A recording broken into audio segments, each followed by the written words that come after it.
Today is February 22nd. Welcome to Big Book Daily. My name is Rob. I am an alcoholic.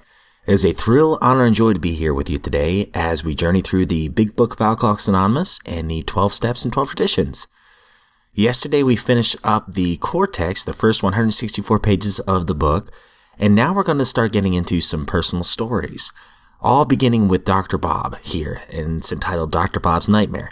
Today we're going to be reading 171 and 172 today. And in the 12 and 12, we're going to journey through step 7, page 73. We're going to read the first half of that today as well. So with all that, my friends, let's get right to the good stuff.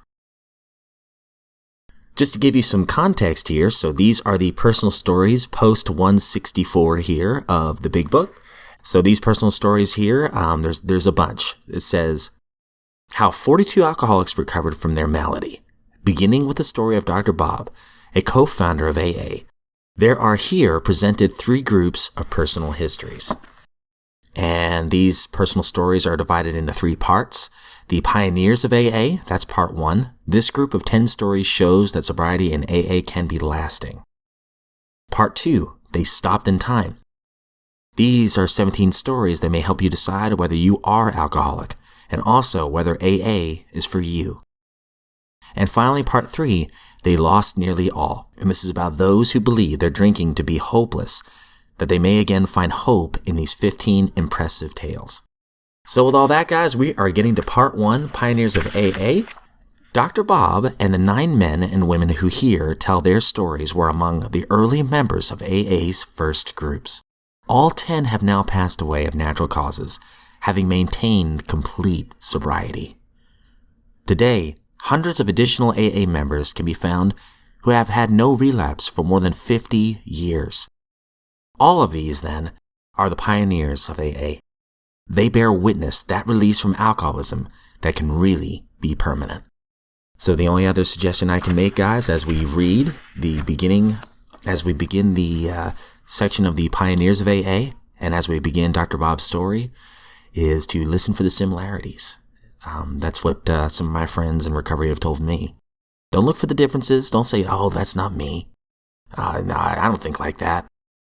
Listen for the similarities, and you may be surprised to find a few. We're beginning on page 171, Dr. Bob's Nightmare. A co-founder of Alcoholics Anonymous, the birth of our society dates from his first day of permanent sobriety, June 10th, 1935. To 1950, the year of his death, he carried the AA message to more than 5,000 alcoholic men and women, and to all these he gave his medical services without thought of charge.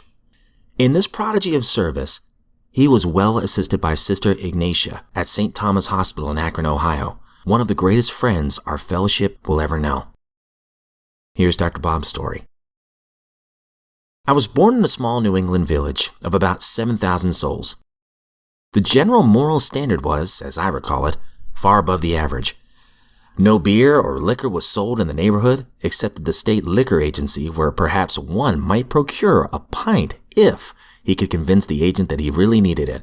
Without this proof, the expectant purchaser would be forced to depart empty-handed, with none of what I later came to believe was the great panacea for all human ills. Men who had liquor, shipped in from Boston or New York by express, were looked upon with great distrust and disfavor by most of the good townspeople. The town was well supplied with churches and schools in which I pursued my early educational activities. My father was a professional man of recognized ability, and both my father and mother were most active in church affairs. Both father and mother were considerably above the average in intelligence. Unfortunately for me, I was the only child, which perhaps engendered the selfishness which played such an important part in bringing on my alcoholism. From childhood through high school, I was more or less forced to go to church. Sunday school and evening service, Monday night Christian Endeavor, and sometimes to Wednesday evening prayer meeting. This had the effect of making me resolve that when I was free from parental domination, I would never again darken the doors of a church. This resolution I kept steadfastly for the next 40 years, except when circumstances made it seem unwise to be absent myself. After high school came 4 years in one of the best colleges in the country, where drinking seemed to be a major extracurricular activity. Almost everyone seemed to do it. I did it more and more and had lots of fun without much grief, either physical or financial. I seemed to be able to snap back the next morning better than most of my fellow drinkers, who were cursed, or perhaps blessed, with a great deal of morning after nausea. Never once in my life had I had a headache, which fact leads me to believe that I was an alcoholic almost from the start. My whole life seemed to be centered around doing what I wanted to do, without the regard for the rights, wishes, or privileges of anyone else. A state of mind which became more and more predominant as the years passed. I was graduated summa cum laude in the eyes of the drinking fraternity, but not in the eyes of the dean. The next 3 years I spent in Boston, Chicago, and Montreal in the employ of a large manufacturing concern, selling railway supplies, gas engines of all sorts, and many other items of heavy hardware. During these years, I drank as much as my purse permitted, still without paying too much great a penalty, although I was beginning to have morning jitters at times. I lost only a half day's work during these 3 years. Now, all right, guys, we'll stop there at the top of 173, and definitely want to come back to some things that were mentioned here in Dr. Bob's Nightmare. All right, my friends, so if you recall on page 72 of the 12 and 12, as we are journeying through step 7, which was humbly asked him to remove our shortcomings, we were talking about this line right here. We could actually have earnest religious beliefs which remained barren because we were still trying to play God ourselves. I thought this line yesterday was interesting as well. As long as we placed self-reliance first, a genuine reliance upon a higher power was out of the question. That basic ingredient of all humility is a desire to seek and to do God's will was missing. So that, again, that tells me to seek and do God's will. All right, maybe that's one great ingredient of humility. And speaking of humility, we're going to be reading the first half of page 73 here. So it is that we first see humility as a necessity, but this is the barest beginning. To get completely away from our aversion to the idea of being humble, to gain a vision of humility as the avenue to true freedom of the human spirit, to be willing to work for humility as something to be desired for itself, takes most of us a long, long time. A whole lifetime geared to self-centeredness cannot be set in reverse all at once. Rebellion dogs our every step at first. All right, that is all we're going to read in the 12 and 12 today, just one paragraph, but buddy, it is a loaded one. So the first part, we see that humility is a necessity.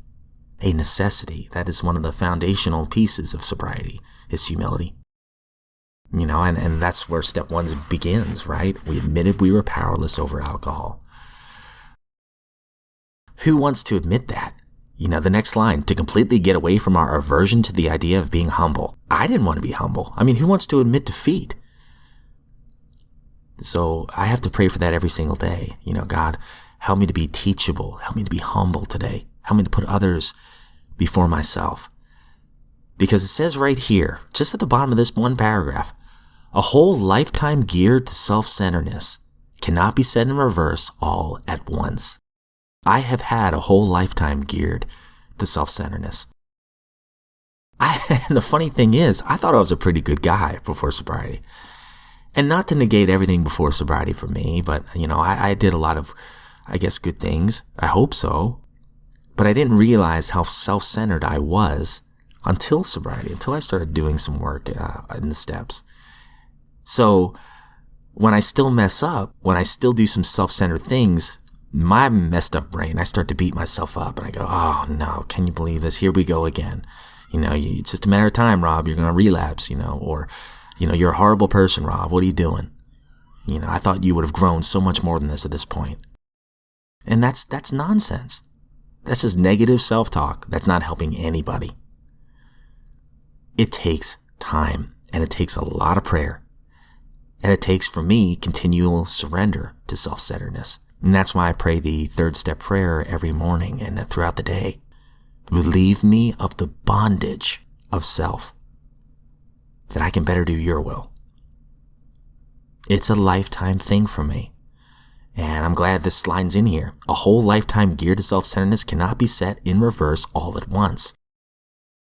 It takes time. And going back to the big book real fast, can anyone else relate to some of Dr. Bob's story already? I sure can.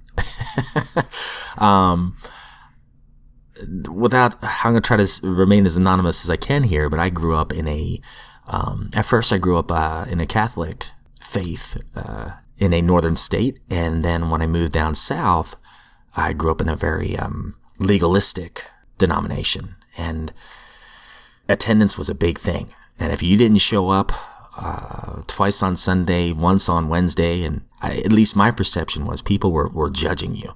And, you felt the guilt if you didn't show up. And you were worried that people were judging you. And I also grew up in a town where alcohol was very much frowned upon in this tiny town. Honestly, over time, I started to resent the church. I would look at people, right? And I would look at how they treat each other. And I would only look toward the bad, which gave me the excuse of not going to church anymore. I said, oh, look, they're just a bunch of hypocrites. And never mind the fact that there were a lot of genuinely good people in the church houses that did not gossip, that tried their best to serve, that admitted that they were not perfect. But again, talking about self-centeredness in the 12 and 12, I would use the excuse that all church members were just hypocrites. And here I was being one myself. But anyways, this is my history, so I left the church for a while and I didn't want anything to do with it. It was exactly what happened to Dr. Bob here. And the early days of my drinking weren't so bad. There were times, again, where I was able to put it down through willpower alone for a season before it really did turn on me. So already I'm seeing some major similarities in just my story and his story. So I'm looking forward to reading a little bit more with you guys tomorrow.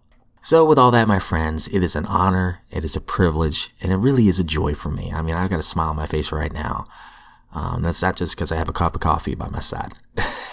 It is a joy to be here, to journey through these two books with you.